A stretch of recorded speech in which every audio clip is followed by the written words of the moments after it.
This video is for section 13-5, geometric means. The terms between two given terms in a geometric progression are called geometric means. To insert geometric means between numbers in a progression, you need to know the value of r.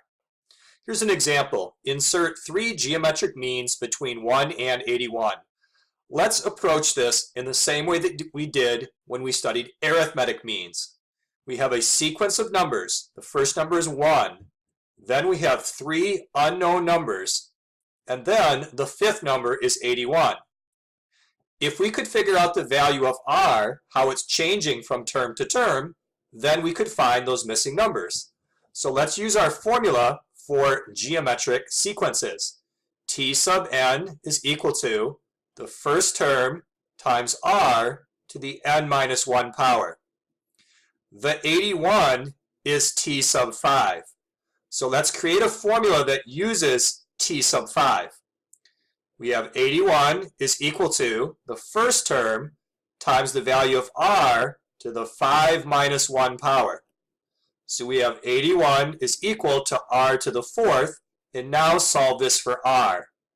R is the positive or negative fourth root of 81. Let's restrict our answer to only the positive version. The fourth root of 81 is 3. So now that we know r is 3, we can find those missing numbers. 1 times 3 is 3. 3 times 3 is 9.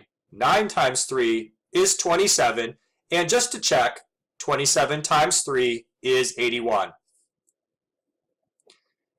A single geometric mean that's inserted between two numbers is called the geometric mean of those two numbers. Or another word for that is the mean proportional of the numbers. We could find the geometric mean of two numbers using the same technique that we just did, where you write down the first number given to you, then a blank spot, and then write down the last number, and use the formula involving t sub n to figure out what r is. But there's another way that's more common when you want to find only one geometric mean, and that's to use this proportion setup. With cross multiplication, this proportion is equal to m squared equals a times b. Right? When you multiply diagonally, m times m is m squared, and the other diagonal, a times b, is ab. Then use square root to get the letter m alone. So to find the mean proportional, or geometric mean of two numbers, you can take the square root of the product of the two numbers. And that's probably faster than writing out the sequence and figuring out r like we did in our first example. Find the geometric mean of 10. So the formula is m equals the square root of a times b, or 5 times 10. And so the answer is the square root of 50.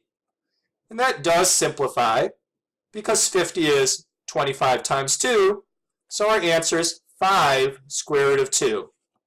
That's the same answer we would get if we had used that first technique. Let's summarize this lesson. We figured out geometric means, which are numbers in a sequence that you figure out by multiplying by the value of r. And if we only want to find one geometric mean between two numbers, we have a fast way to get the answer using this math formula.